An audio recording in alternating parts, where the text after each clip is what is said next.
नमस्कार दोस्तों, डेली हिंदी कहानियां में आपका स्वागत है। हमारी आज की कहानी है मतलब का रिश्ता। एक गांव में एक बड़ा साहूकार रहता था। साहूकार बहुत पैसे वाला था। आसपास के कई गांवों में उसका बड़ा नाम था। लेकिन इस साहूकार को अपने पैसे का, अपने रुतबे का और अपने नाम का बड़ा ही घमंड था। वह अपने नाम को बनाए रखने के लिए बहुत ज्यादा सोचता था और बिना किसी भावनाओं की कदर किए वो सब करता था जो उसे लगता था कि करना चाहिए। साहूकार को कई सालों के बाद एक संतान की प्राप्ति हुई थी। साहूकार ने अपने इस खुशी को मनाने के लिए अपने घर पर एक बहुत बड़ा कार्यक्रम रखा, जिसमें उसने आसपास के गांव के सभी अमीर लोगों को और सिर्फ ऐसे रिश्तेदारों को जो पैसे वाले थे बुलाया था। पास के ही गांव में साहूकार की खुद की सगी बहन भी रहती थी। क्योंकि इन दिनों उसकी आर्थिक परिस्थिति कुछ अच्छी नहीं थी, इसलिए उसने अपनी बहन तक को इस कार्यक्रम में नहीं बुलाया। साहूकार ने जिस कार्यक्रम का आयोजन किया था वह इतना भव्य था और इसके अलावा उसमें इतने प्रसिद्ध और श्रीमंत लोग आने वाले थे कि इस कार्यक्रम की चर्चाएं हर गांव में होने लगी। यह खबर साहूकार की बहन तक भी पहुंच गई। बहन को यह जानकर बहुत ज्यादा खुशी हुई कि इतने सालों बाद उसके भाई को आखिरकार संतान सुख प्राप्त हो ही गया। बहन ने सोचा कि भाई गलती से उसे इस बारे में बताना भूल गया होगा और अपने को भला कोई न्योता देता है। भोली बहन अपने भाई के यहाँ जाने की तैयारियां शुरू कर दी। जिस दिन वह कार्यक्रम था उस दिन बहन सुबह सुबह ही अपने भाई के घर जाने के लिए निकल पड़ी।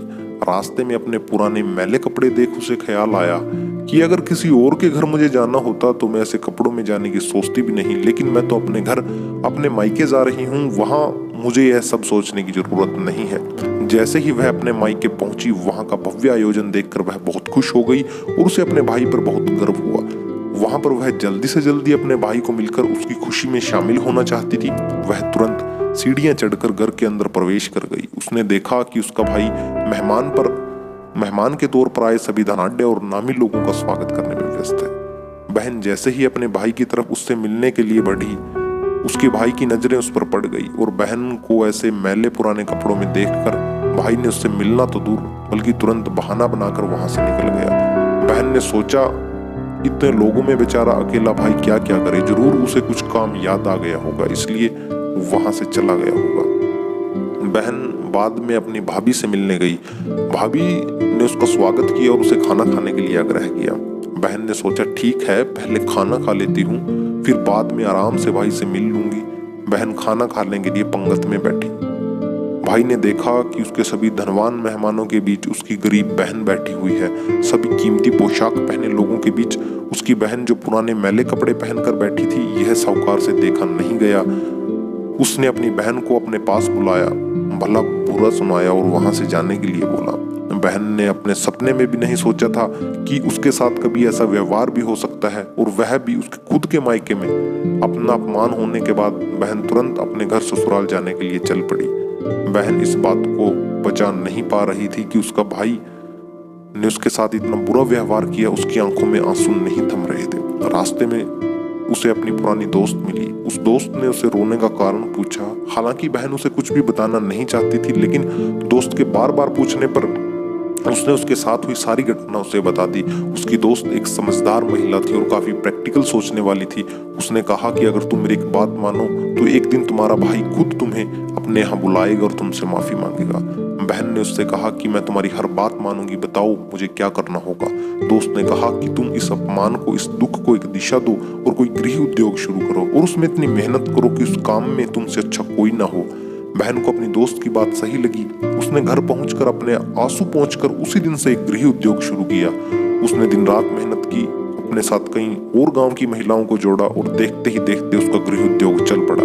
कुछ ही सालों में आसपास के 50 गांवों में उसका रुतबा काफी बढ़ गया। अब वह पैसे के मामले में अपने भाई से भी ज्यादा बड़ी बन गई। भाई को जब यह पता चला कि उसकी बहन इतनी श्रीमंत हो गई है तो उसने सोचा कि एक बार उससे मिलकर आया जाए। जब वह बहन को मिलने उसके घर पहुंचा तो बहन ने किसी राजा महाराजा की तरह उसका स्वागत किया, उसकी पसंद का खाना खिलाया। बहन का ऐसा व्यवहार देख भाई को अपनी पिछली गलती का एहसास हुआ, इसलिए अपनी बहन को अपने घर पर होने वाली पूजा के लिए आमंत्रित किया। कुछ ही दिनों में बहन अपने भाई के यहाँ उस पूजा के लिए पहुंच गई। जैसे ही बहन अपने भाई के घर पहुंची, उसका भाई उसके स्वागत के लिए दरवाजे में ही खड़ा था। बहन अपनी महंगी गाड़ी में आई थी। उसने बहुत कीमती साड़ी और उससे भी कीमती गहने दागिने पहन रखे थे। बहन का ऐसा ठाट बाट देखकर सिर्फ भाई ही नहीं बल्कि उसका पूरा गांव दंग रह गया। भाई दौड़कर अपनी बहन की गाड़ी का दरवाजा खोलकर उसे बाहर आने के लिए कहा और बड़े प्यार से उसे पूजा का प्रसाद ग्रहण करने के लिए बुलाया। बहन को इस बार 12 पकवान परोसे गए थे, चांदी की थाली में उसे खाना दिया गया था, साथ में सोने की चम्मच भी रखी गई थी। उसके बैठने के लिए बेशकीमती पाट रखा गया था। बहन को यह सब देखकर वह पुराने दिन याद आ गए जब भाई ने उसे बिना खाना खिलाए ही भला बुरा कहकर वापस लौटा दिया था। बहन खाना खाने के लिए तो नहीं बैठी, लेकिन उसने अपने सारे कीमती दाग दागिने और जेवरात उतार कर उस थाली के सामने रख दिए और खाने में से निवाले के उस दाग दगिने पर रख दिए। बहन का ऐसा व्यवहार देखकर सभी हैरान थे। किसी को समझ में नहीं आ रहा था कि बहन ऐसा क्यों कर रही है, आखिर क्यों वह उन जेवरों को खाना खिला रही है। जब सभी ने उससे पूछा कि वह ऐसा क्यों कर रही है, तब बहन ने सबके सामने बताया कि आज जो उसका इतना मान सम्मान हो रहा है वह दरअसल उसका नहीं, उसके इन कीमती दाग दगीनों और कपड़ों का हो रहा है। क्योंकि मैं तो अभी भी वही पुराने साहूकार की बहन ही हूं। अगर कुछ बदला है तो वह मेरी परिस्थिति है, मेरे कपड़े और गहने हैं। भाई ने अपनी गलती का एहसास होने पर इस बार अपनी बहन के पैर पकड़कर माफी मांगी। बहन जो पहले भी अपने भाई से निस्वार्थ प्रेम करती थी, उसने अपने भाई को माफ कर दिया और उसे गले से लगा लिया। दोस्तों, पैसे सिर्फ हमारे जीवन को सरल बनाने के लिए हैं, जबकि रिश्ते जीवन में मिले किसी वरदान की तरह हैं। अगर उन्हें सच्चे मन से और निस्वार्थ भाव से निभाया जाए तो पैसे खर्च हो जाएं तो आप बाद में भी कमा सकते हैं, मगर अगर रिश्ते खर्च हो जाएं तो दुनिया का सारा धन भी आपको उन्हें वापस नहीं दिला सकता। तो उम्मीद करता हूं ये कहानी आपको पसंद आई होगी। अगर आपको ये कहानी अच्छी लगी हो तो चैनल को लाइक, शेयर और सब्सक्राइब जरूर करना।